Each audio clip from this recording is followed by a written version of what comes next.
Many years ago, I gave up U.S. citizenship, and I would need a visa if I ever wanted to go back. I've told you for years I have no interest in going back, but what I never told you is the U.S. also doesn't have an interest in me going back.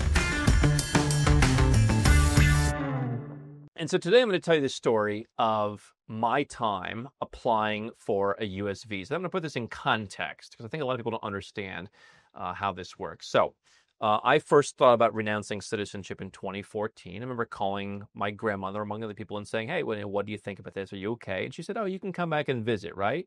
I said, "No, if I won't have a passport from the UK or Australia or Germany or any of those countries, I will have to apply for a visa, and then they might reject me." And I think a lot of Americans don't understand that. What do you mean you can't come to the United States?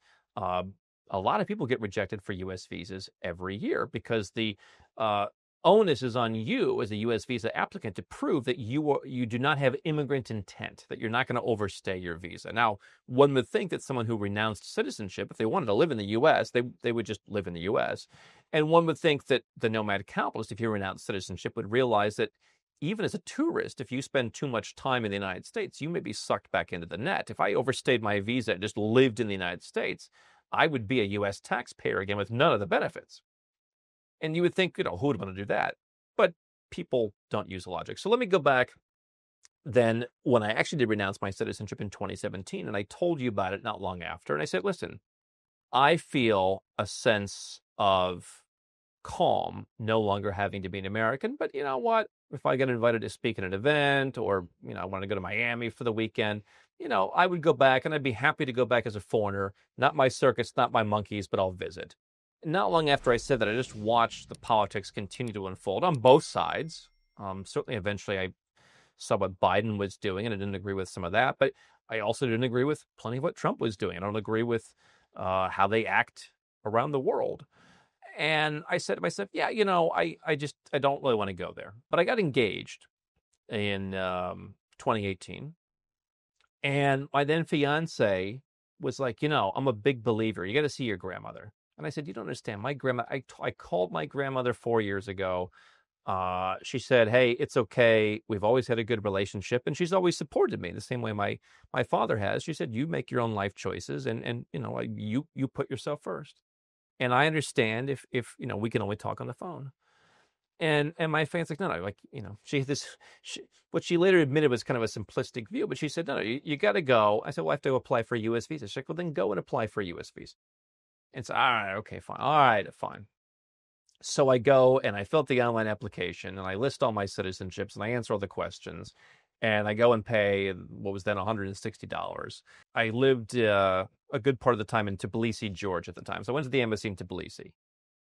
And Tbilisi's embassy, the U.S. embassy, has a higher what's called adjusted refusal rate for B visas. And I remember sitting there because I didn't realize when you went in that you had to take a number, essentially. I thought you just had an appointment and you did, and then they would call you because they were calling other people up. And I didn't realize you had to take a number.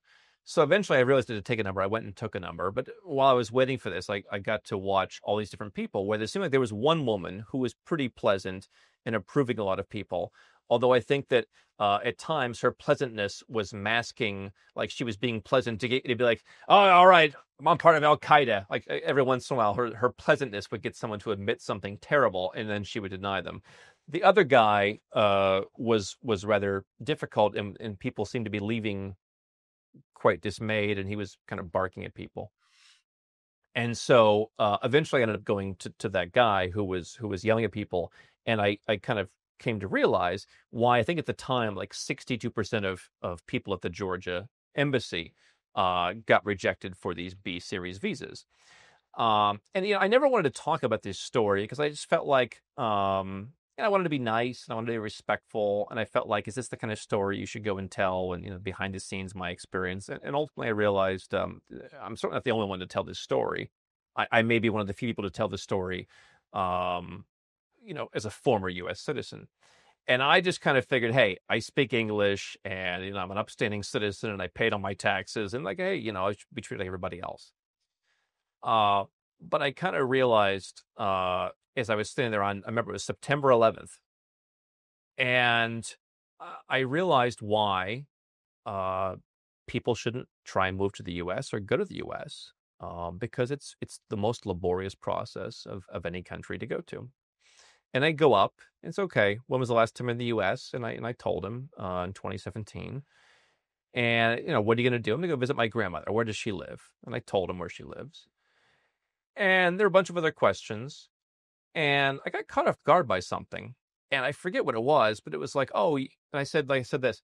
Oh, you had told me that I needed to bring this document or something, and that really upset him. Like, I didn't tell you anything, and I was like, I'm using the royal you. I didn't mean you personally. I didn't mean to cause any offense, but okay, fine. Okay, I'm sorry. And then remember, you have to take all your passports with you because they have to check, like, have you been to Iran? Have you been to Cuba? Have you done anything terrible? They want to check, everything. And so I take my passports. I didn't have as many then.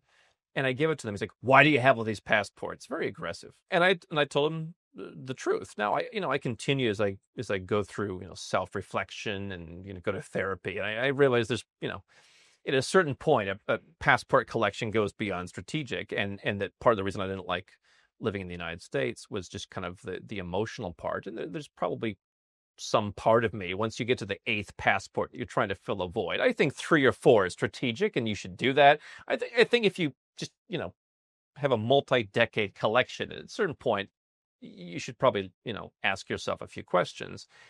I don't know that I was in tune with that thought as much at the time, and I don't know that a consular officer would want to hear about my emotional state. And they said, oh, and I got this one because it had more visa-free travel to like the UK and Central America and that. And he looks at, you haven't been to Central America.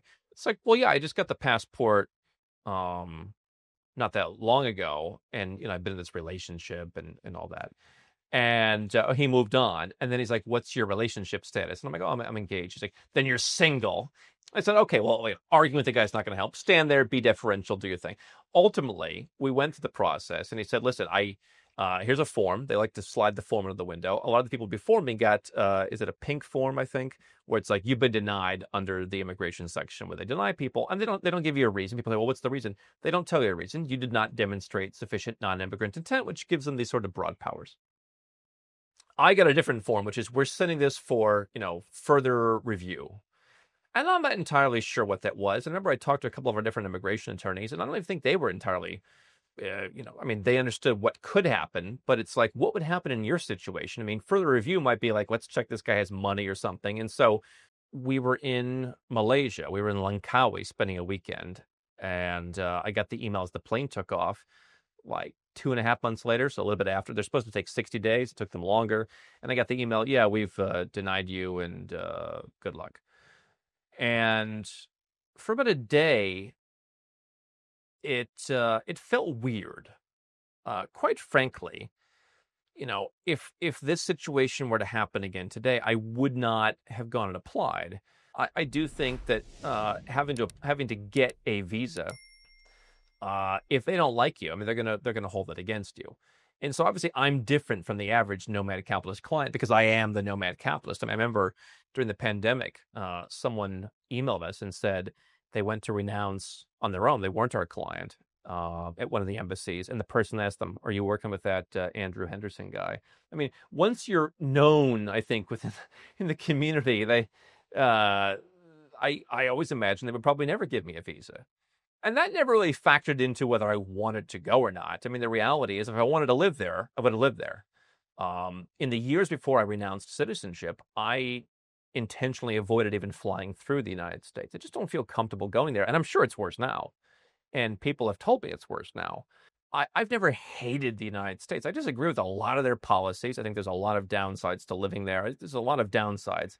I don't hate it. I'm just not sad that it's become something that I wish it weren't. Because my being sad doesn't change it. And yet, I suppose when we're confronted with, something much more direct of, hey, you can't come here, that hurts a little bit just for a moment. And then I snapped out of the romanticization of it. And it's like, okay, well, that's an option off the board. And yet, did I ever really want to go there? And I don't really recall how I felt, for the years after that, but I certainly know, now there's no way I would want to go back there. And If some other country would hold that against me, maybe Australia or Canada would. I don't know. I have no interest in going there either, so I haven't tried. Then why do I need them? I mean, I think at a certain point, Americans and other Westerners, they have this great desire for endless optionality. If you're willing to give up your citizenship, why would you want to live there? Because as I've always told you, I legally paid zero or very close to zero in taxes for the years. It wasn't like I was giving up U.S. citizenship because, I was paying some insane amount of taxes. I gave it up because for so many reasons, it just wasn't working for me, and I didn't see the value in it. And so if you get to that point, why do you need to go back? It showed me that a lot of Americans don't even understand you need to have a visa to come there. They make all these judgments about you after not knowing the facts. And then if you don't agree with them and everything, they get really angry at you. And, that's just kind of summarized why I'm so much happier being somewhere else. Where I live in Malaysia for much of the year, the local Muslim population, which is a little more than half the country, has repeatedly told me and friends of mine, listen, we have a code of conduct for other Muslims, and we hold ourselves to a high standard. If you're a foreigner, we're not going to judge how you dress or what you eat or drink. That's not our business. And I much prefer that way of thinking to it's like, hey, listen, we have a code of conduct for ourselves, but everybody else, we're not going to judge you. And I just realized how incredibly judged I was by that gentleman. And I've told you in the comments, we had some former, I think it was an ambassador who said that he hopes I suffer. Why? Because we don't agree? Because I don't like the country you were born in. I don't want to live there. I should suffer. And you want me to be miserable? I mean, it's kind of says a lot. And there's a sickness that, quite frankly, I couldn't always put my finger on, but I'm happy to avoid. And, I filed every tax return. I followed every law. I did everything the right way. That's why I call myself the goody two-shoes of the offshore world. We ensure that our clients do that. And if that's not good enough for them, well, so be it. And so, I don't think I'll ever apply again. If you have been rejected for a visa and then you go on to become, Portuguese through a golden visa, or Irish through descent, or, Chilean by living there, and you're eligible to come to the U.S. without a visa, that visa refusal from the past still might hurt you, which is why I've told people, if you're planning on getting a good passport after leaving the U.S., maybe you wait before you apply. I mean, better to go as a top-tier passport holder than, as a St. Lucian, for example. But I'll end with this. I'm comforted by the man I always knew as Grandpa. My grandmother got remarried before I was born. He had escaped after being on the wrong side of the war in Czechoslovakia. He'd moved to the United States. And he could never go back because they tried him after he left, and he would have been arrested. And by the time that the country opened up and it became then the Czech Republic, he just was not in the health to be able to travel.